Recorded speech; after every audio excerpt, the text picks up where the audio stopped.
I paid every medical bill alone, then watched them cry when the inheritance skipped their names. Why is Grandma not invited to the party? Bella's voice was soft, barely rising above the sound of her mother's heels pacing the living room. Her mother, still adjusting her pearl earrings in the mirror, barely glanced down. Because she is tired, Bella. Old people get overwhelmed, and let's be honest, she would just sit there looking all frail and awkward. This is a celebration. It needs to feel uplifting. But I thought the party was for her, Bella whispered, confused. It is, her mother replied curtly, smoothing down the hem of her dress. But we are doing it for her, not with her. Now go, put on your shoes. Guests will be arriving soon, and I do not want you running around asking silly questions. In the kitchen, behind the thin wall of plasterboard, Emma stood frozen, with a plate of freshly washed fruit trembling in her hands. Her back was to the doorway, her shoulders stiffened as the words landed one by one, each heavier than the last. She set the plate down gently on the counter and reached for a towel, pretending to wipe her hands though they were already dry. She did not say a word. She never did. The house bustled with movement. Floral centerpieces were arranged on the patio table. Waiters unloaded boxes of wine and tiered cakes. The family portrait from 10 years ago, the last time everyone had posed together without pretense, was pulled from the hallway and displayed near the buffet. But nowhere was there a chair set aside for her. At noon, music began to fill the backyard. Laughter rang out. People she had not seen in decades arrived in shiny cars, bearing gift bags and flattery. Emma peeked through the lace curtain. She recognized some faces, aged and heavier, smiling with the effortlessness of people who had long stopped caring who they hurt. In the dining room, she spooned out some plain rice, porridge into a chipped bowl. The other dishes were too greasy, too rich for her stomach now. She sat at the end of the table, alone, next to a potted plant someone had left on the seat meant for her. No one noticed. As she ate, she listened to the toasts being given outside. One son praised his mother, her daughter, for being the most generous, spirited woman I know. Another described her as the glue of our family. There were claps and cheers. Someone popped champagne. No one mentioned her. The cake was 6 layers high, a garish pink and gold monument of sugary pride. Bella, dressed in a frilly white dress she did not like, sat with her plate untouched. Her eyes darted toward the house, toward the curtained window where she had seen her grandmother's face just minutes ago. When the adults were distracted, she slipped inside. The house felt too quiet compared to the noise outside. She tiptoed down the hallway and pushed open the bedroom door. Emma sat on the edge of her bed, her small hands folded over her lap. The bowl of porridge was empty on the nightstand. She looked up when Bella entered and quickly wiped her eyes. "I brought this," Bella said, lifting a paper napkin carefully folded around a small slice of cake. "I saved it for you." Emma took the bundle with both hands, as if it were made of glass. "Thank you, my sweet girl," she said softly. "I am sorry, Grandma. I thought the party was for you." Emma smiled, a curve of lips but not of eyes. "So did I," she whispered. Bella hesitated, then reached into her small handbag and pulled out a birthday card she had made herself. It was drawn in crayon, a slightly wobbly heart on the front. Inside it read, "Happy birthday, Grandma. You are my favorite person." Emma read it once, then again. She closed it slowly and pressed it against her chest. "You remembered," she said, her voice catching. "Of course I did." The silence that followed was different from the rest. It was not cold or awkward. It was full, like the space between heartbeats when you realize someone still sees you. Outside, the laughter roared on, the music grew louder, and more champagne was poured. But inside that quiet bedroom, with a slice of cake and a crayon-drawn card, a different kind of celebration took place. One that no camera would capture, no guest would acknowledge, and no child except Bella would understand. That night, long after the last car had driven away and the music had stopped, Emma sat on the edge of her bed with the card in her hand. She did not cry, but her chest ached with something heavy and quiet, something that felt like grief and gratitude and the beginning of an ending. When Emma was 35, her husband fell from a ladder while painting the roof. He broke his hip and 3 ribs. The recovery took months. She paid every hospital bill out of her modest savings and never once asked her children for help. At the time, they were still young, still full of needs and excuses. "You know we're trying to start our lives, Mom," her eldest son had said. "You can handle this, right?" And she could. She always could. When her daughter failed her second year in college and lost her scholarship, Emma cashed in an old insurance policy to cover the tuition. When her youngest got divorced and was left with nothing but debt, Emma quietly took out a loan in her name and paid off his ex-wife's threats. When her oldest son's restaurant went under, she remortgaged her own home to help him keep the lights on.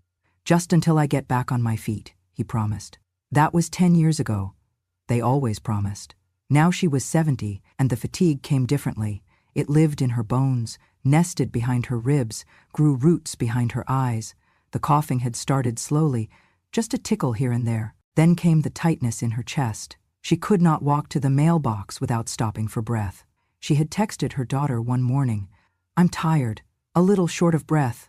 The reply came 3 hours later, a single emoji, like. She stared at the screen for a long time. Then she tucked the phone under her pillow and went back to bed. That evening she called a taxi to take her to the clinic. It was a quiet, no-frills place downtown where they asked for cash up front. She paid $120.00 for the ride and $300.00 for medication. She wrote it down in her old spiral notebook when she got home. Clinic, taxi, $120.00. Self. Prescription, $300.00. Self. Lunch, $12.00. Self. Chicken porridge. She had started that notebook years ago, first to track grocery expenses. Now it had become a diary of silent transactions, each line a reminder of what she had done for others and what she now had to do for herself. A week later, the coughing worsened. She called her youngest son. "Hey, Mom, can I call you later? I'm in a meeting." "That's fine, Click. The call ended. She called a neighbor instead. No answer. So she dressed slowly, put on her thick socks, and walked to the main road. The sun was too bright that day. Her vision swam. A few steps from the bus stop, her legs gave out. She did not remember falling, only the cold of the concrete on her cheek, and then the sound of someone shouting her name, though she did not recognize the voice. When she opened her eyes, she was in a hospital bed. A woman sat beside her, brown hair in a ponytail, uniform wrinkled from hours of wear. She looked barely older than Bella. "You're awake," the woman said, smiling. "I'm Emily. You fainted near the pharmacy. I was getting coffee and saw you go down." Emma tried to speak, but her mouth was dry. "Do not worry," Emily added gently. "You're safe now."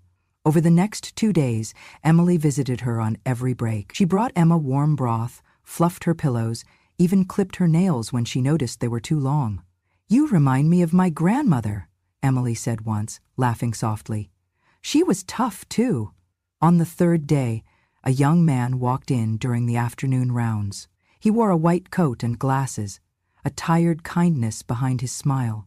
"Mrs. Kingston," he said, checking her chart. "I'm Dr. Miller. You gave us quite a scare." Did someone call my children?" she asked, voice hoarse. Emily looked down. "We did," Dr. Miller said gently. "No one answered. We left messages." Emma nodded slowly. "They must be busy." The words tasted bitter. That night, after the hospital lights dimmed and the hallway quieted, she opened her notebook again. ER intake, $90.00. Self. IV antibiotics, $480.00. Self. Taxi home estimate, $100.00. Self. She stared at the last line and let her pen fall. Her hand ached. Her heart ached more. Emily returned quietly, setting a small heater near the foot of the bed. "It gets cold at night in this ward," she said softly. "Just for you, okay?" Emma looked at her. "Why are you so kind?" Emily blinked. "Because someone should be." The next morning, a nurse came in holding flowers. "From your daughter," she announced. Emma's eyes widened, but then narrowed. She opened the card tucked among the lilies. It was blank, not even a name, just flowers, like an obligation. When her daughter finally did call, 3 days after Emma was discharged, she said, "Sorry, Mom, I was tied up with the party." "Everything okay now?" Emma looked out the window, watching Emily help an elderly man adjust his blanket in the courtyard below. "Yes," she said. "Everything is fine." She ended the call before her daughter could ask for anything else. Weeks passed. The cough returned, stronger now, but Emma did not call anyone. She walked slowly to her cabinet, pulled out her notebook and wrote, "This time, I will not record the cost, only the silence." And underneath that, in neat handwriting, "Emily, remember her." Emily had a way of entering a room without making noise but leaving behind a warmth that lingered. Every evening at 7:30, she would come into Emma's hospital room carrying a dog-eared copy of an old book, Anne of Green Gables, and a small thermos of herbal tea. "Chapter 5 tonight," she said one evening, settling beside the bed. Emma turned her head, her breathing labored. "That girl, she talks too much." Emily smiled. "She reminds me of Bella. Bright, a little stubborn. I was like that once," Emma murmured. "You still are," Emily replied gently and opened the book. She read aloud with the patience of someone who was not in a hurry to be anywhere else. Emma listened, eyes closed, as Emily's voice painted scenes of fields and red rooftops and kindred spirits. It reminded her of a life that once had color. Miller was different, quieter, more methodical. He had the air of a man who had seen too much too soon. Young, maybe 32 at most, but with shoulders that carried the weight of many unspoken things. He reviewed Emma's chart twice a day, not because it was required, but because he wanted to be sure. "She missed her 9 p.m. dose again," he said one night, frowning. "She was asleep," the attending nurse replied. Miller sighed. "Then wake her. It matters." He adjusted her medication himself and began scheduling his breaks to align with Emma's needs. No one asked him to. He just did. One afternoon, Emma woke up from a nap to find him sitting by the window, scribbling something into a small notebook.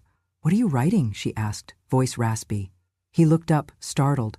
"Just thoughts, notes about patients, stories, I guess." She nodded. "Don't forget to write mine," he smiled. "I already have, page 27. Emma chuckled weakly. "I hope I'm a good character." He met her gaze. "You're the one that stays with the reader." Days passed like that, quiet, slow, intimate in the way that only sickness and silence can be. Emily massaged her hands, filed her nails, brushed her thinning hair. Miller made sure no dose was missed, no symptom ignored. They did not hover. They were simply present. But not everyone saw it that way.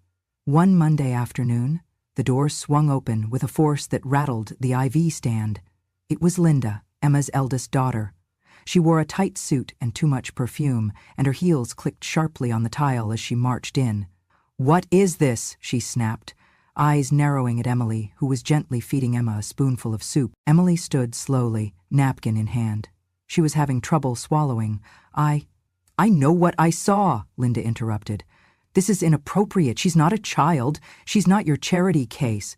"Linda," Emma said softly, "she's helping me." "I can see that," Linda snapped, turning now to Emily. "What do you want, huh? Hoping for a mention in the will? You think spoon-feeding her gets you a piece of the inheritance?" Emily's hands trembled slightly, but she kept her voice even. "I am just doing my job, ma'am." "Well, your job is crossing the line." Before Emily could respond, Dr. Miller stepped in. "Miss Kingston, may I speak with you outside?" Linda turned, bristling. "Are you part of this too? I am her physician, and I can assure you that everything being done here is in the best interest of your mother." "Then you better start documenting it," Linda hissed, "because I'm calling hospital administration." The room felt 10 degrees colder after she left. Emily sat down slowly, her hands folded on her lap, silent. "I'm sorry," Emma whispered. "She wasn't always like that." Emily shook her head. "It's okay. I've been yelled at before, but not like this." Emily looked at her, eyes soft. "No, not like this." The next day, a formal complaint was filed. The hospital's administration summoned both Emily and Dr. Miller for review. The claim, excessive personal involvement with a patient. "She reads to me," Emma told the social worker. "That's not excessive, that's human." Still, protocols required investigation. "Should we stop?" Emily asked Miller outside the nurse's station. "No," he replied. "They can question our motives, but not our integrity." They both signed written statements. Miller provided his notes, dates, times, and medication logs. Emily listed every task she had done, each of them under standard care. The hospital chose not to pursue disciplinary action, but the shadow of suspicion lingered. Some nurses pulled away. Others whispered. Emily noticed the shift, but said nothing. Miller, too, became more reserved in the halls, but neither left. They kept showing up. Emily brought new books. Miller adjusted doses.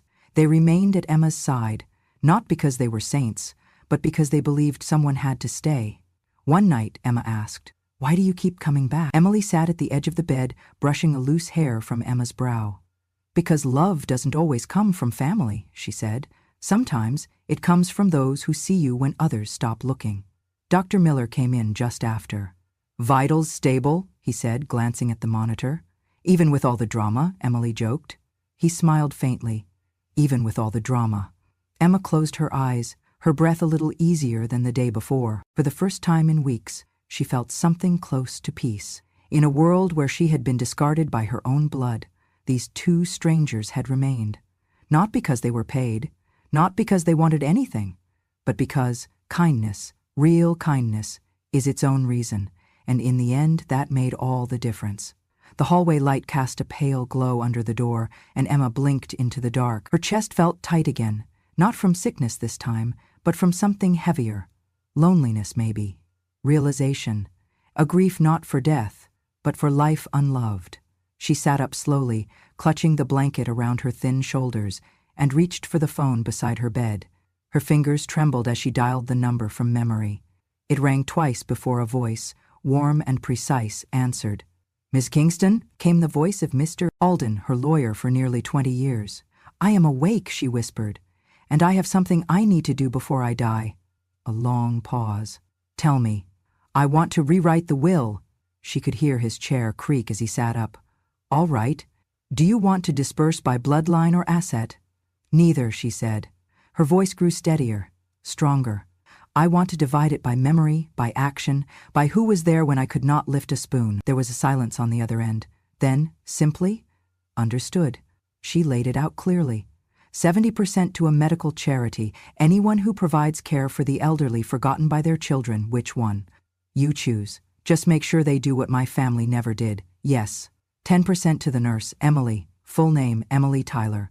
She is not just a nurse. She is a good human being. Done. 10% to Dr. Miller. He does not smile often, but he carries kindness like a second spine. Alden hesitated. And the rest? Emma turned, opened the drawer beside her bed, and pulled out a letter she had written 3 days earlier, folded 3 times, sealed with careful tape. Her handwriting on the front. To Bella, on her 18th birthday. "There is one more person," she said quietly, "but she must not know until she is old enough to understand why secrets protect the softest hearts. I see," voice gentler now. "Your granddaughter." "Yes, Bella is different. She notices small things. She brought me cake when no one remembered. She visited without asking permission. She whispered, 'I love you,' even if Mom gets mad." "And you want this kept secret?" "Completely. Keep the envelope sealed. Do not mention it in the public will. She must never be punished for caring." There was a pause again, then the creak of Alden's pen scratching paper. "Understood. That makes the total 100% accounted for." "Yes. Miss Kingston, Emma, I have to tell you, this may not be received well. There will be backlash. Your children, they may call you cold." She smiled, though he could not see it. "I am not cold. I am just done pretending. And truth, real truth, never asks for applause." He sighed. "That may be the wisest thing you've ever said." "No, the wisest thing I ever did," she corrected, "was to stop giving out forgiveness like candy." When she hung up, she held the letter to Bella in her lap. It was not long, just a few words, a little hope, and a promise. "You are not like them. Keep being you. This is for the day you need to leave without asking anyone's permission." She closed her eyes and leaned back into the pillow. For the first time in many weeks, she did not feel anxious. The fear that had clung to her, the fear of being forgotten, had finally loosened its grip. She would be remembered, not because of the size of her bank account, but because she had loved one child honestly, thanked 2 strangers fiercely, and refused to reward betrayal one more time. In the quiet of the night, as the world spun without noticing her decision, Emma made peace with every dollar she ever spent alone, every hospital visit she endured in silence, every moment she had felt invisible in her own bloodline. The will had been rewritten, the truth was set, and her story was no longer theirs to tell. The music was loud enough to rattle the windows. Through the thin walls of her room, Emma could hear the echo of bass, laughter, and clinking glasses coming from the backyard just 2 houses away. The celebration had begun. She sat on the edge of her bed, clutching her old phone in both hands. The screen flickered occasionally, dim from years of wear. She opened the livestream link Bella had quietly sent her earlier. It was titled, "Happy 70th, Mom." The irony did not go unnoticed. The image wavered for a second, then cleared. Emma saw her daughter, dressed in a fitted red dress, hair perfectly pinned, standing beneath a floral archway, raising a glass. "To the woman who made me who I am," Linda declared.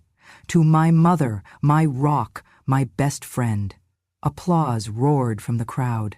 Someone whistled. There were string lights overhead, a 6-tier cake at the center of the table, and guests dressed in their best. Servers carried trays of champagne, a band played softly behind the cheers. And yet, in all that noise, not one voice asked, "Where is the woman we are celebrating?" No one mentioned Emma. She lowered the volume and watched in silence, her hands trembling not from sorrow, but from stillness, the kind of stillness that came after you had cried all the tears you had and realized they changed nothing. The video panned to Bella, sitting at the end of a long table, her face pale. She looked down at her plate, untouched. Then, for a moment, her eyes darted toward the camera, as if searching. That night, long after the lights had dimmed and the guests had left, Emma heard a knock at the door. She shuffled slowly to open it, her breath catching when she saw Bella, barefoot and holding her heels in one hand. "Can I stay a little?" Bella whispered. Without a word, Emma stepped aside. They sat on the couch together, the old cushions dipping under their weight.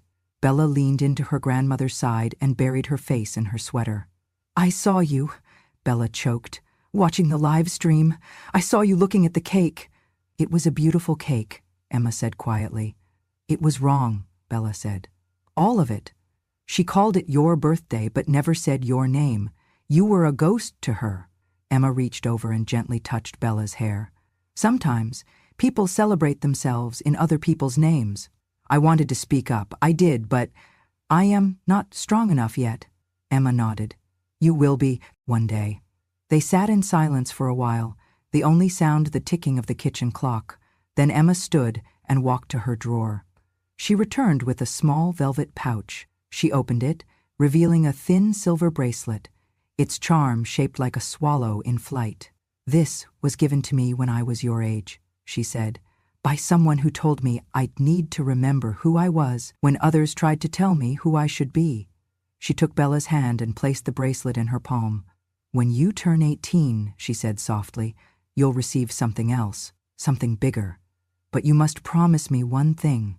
Bella looked up, eyes wide. "Do not tell anyone," Emma continued. "Not your mother, not your friends. Keep this between us." "Why?" "Because silence protects what love gives. And freedom," her voice grew gentle, "freedom needs secrecy until you are strong enough to defend it." Bella nodded slowly, closing her fingers around the bracelet. "I promise." Emma kissed the top of her head. Outside, the last string lights flickered off. The party was over, the noise was gone.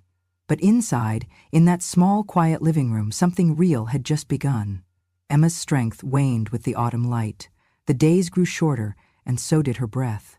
Her body, once sharp and precise like her memory, had begun to slow, to stiffen, to fold into itself like a letter no one opened anymore. Emily noticed first. "She needs quiet now," she said to Dr. Miller. "Not machines, not IVs, just space to rest." Miller nodded. "I'll write the transfer recommendation. I know a home that's quiet, respectful. They'll take her." By the end of the week, Emma was moved to a small private room in a care facility on the edge of town, one with lavender walls, hand-knitted blankets, and no television. Just birdsong from the windows and the occasional piano from the rec room downstairs. Emily came every evening after her shift to check in. Sometimes she brought flowers, other times just her presence. And once a week, usually just before sunset, Bella slipped in quietly through the garden gate, a hoodie pulled over her head and her backpack slung low. "I brought jelly cups," she whispered one time, peeking in. "Don't let the nurse see," Emma teased. "They'll confiscate them. They'll have to fight me." They giggled like conspirators. These visits were brief, tender, and full of unspoken things. Bella never stayed long. She would hold her grandmother's hand, talk about school, or read quietly beside the bed. Emma never asked for more, just that she came. But peace never lasted long in families like hers. Somehow word had spread. Maybe it was the hospital clerk. Maybe a loose-tongued lawyer's assistant. Maybe one of her children had finally gotten curious about her finances, but within days the calls began. At first they were hesitant. "Mom? Just checking in. How are you feeling?" Then came the guilt. "We should visit, you know, as a family. Maybe bring some food. We miss you." And finally the panic. "Did you really change the will? Why? Did someone pressure you? You weren't thinking clearly, were you?" She did not answer any of them. She let the messages pile up in her voicemail, their voices growing more frantic by the hour. Then one afternoon she heard it. Footsteps racing down the hall, followed by raised voices at the front desk. "Let me see her. That's my mother." It was Linda. The door to Emma's room remained closed. From inside she could hear the muffled sobs, the banging on the hallway wall. "Mom, can you change your will? For me, for us? You can't leave us like this." There was a pause, then the sound of the nurse gently intercepting. "I'm sorry. She's resting. She asked not to be disturbed. Tell her we still love her. Please, just ask her to see us one last time." Inside the room, Emma's eyes remained closed. She did not cry. She did not stir. When the nurse entered quietly and repeated the daughter's message, Emma opened her eyes and spoke calmly. "Tell her," she said, "that I did rewrite something once, not the will, my trust, and that trust is now where it belongs." The nurse hesitated. "Would you like to say it yourself?" "No, she won't hear me. She'll only hear what she wants." That night, as the sun set over the quiet hills, Emma looked out the window at the soft pink clouds. Bella had just left, leaving behind a folded paper crane on the nightstand. Emma reached for it, held it to her heart, and whispered, "Some things are too late to fix, but not too late to protect." The morning of Emma's funeral arrived gray and muted, as if the weather itself had agreed to be quiet. There was no printed program, no slideshow, no exaggerated eulogies read by unfamiliar voices. Just a modest pine casket, a small circle of chairs, and a faded notebook placed gently on top, its cover soft from years of use. No music played. No one cried loudly. Most of the mourners were staff from the care home, and a few older neighbors who remembered Emma from her walks to the corner store. Her children arrived late. Linda wore dark sunglasses, though the sky was overcast. Her brothers stood stiffly behind her, looking around as if surprised at the lack of crowd. "There's no podium?" one of them asked the director. "No flowers?" "She wanted it this way," the director replied softly. "Quiet. Simple. No speeches." There was murmuring, a few exchanged glances, but no objections. After a short silence, Mr. Alden stepped forward. The lawyer, dressed plainly in a navy suit, held a leather folder in one hand and a sealed envelope in the other. "If I may," he began, his voice calm, unwavering. "Per Mr. Kingston's written request, I have been asked to read a portion of her final testament aloud." The chairs creaked as the family leaned in. Alden opened the folder and cleared his throat. She wrote, "On the day of my 70th birthday, I was not invited to my own celebration.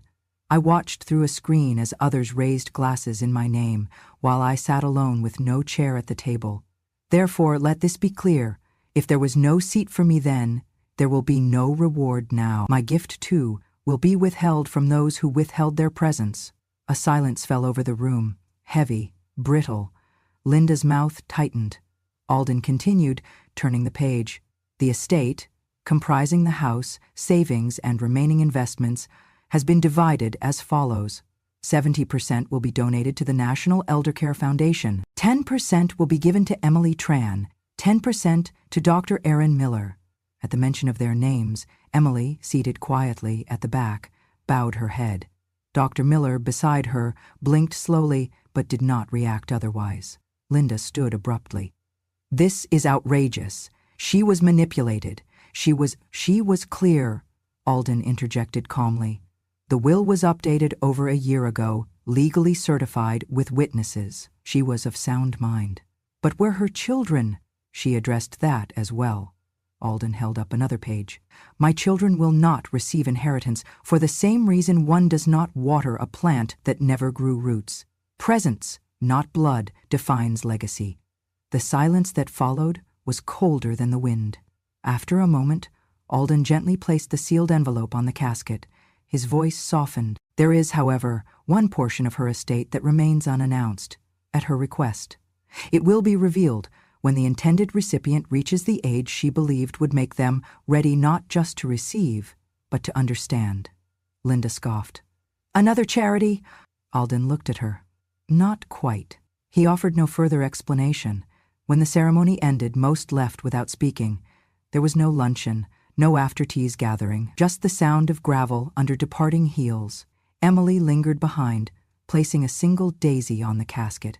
Dr. Miller rested the old notebook gently beside it, its final page folded.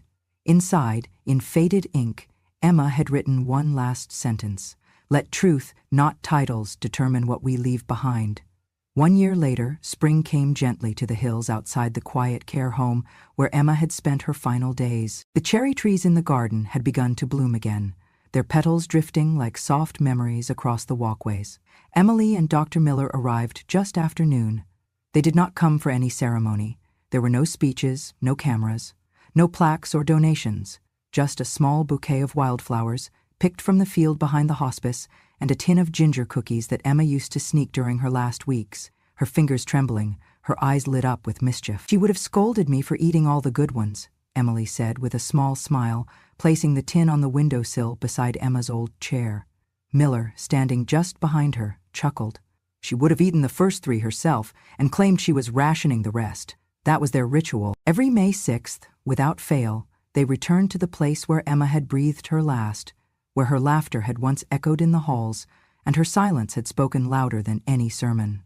They never stayed long, just long enough to say hello to the nurses who still remembered Emma, to sit in her garden, to refill the bird feeder she had insisted be kept full even in her final days, to read aloud from her favorite poetry collection, and to bring cookies. No one from Emma's family had visited since the funeral.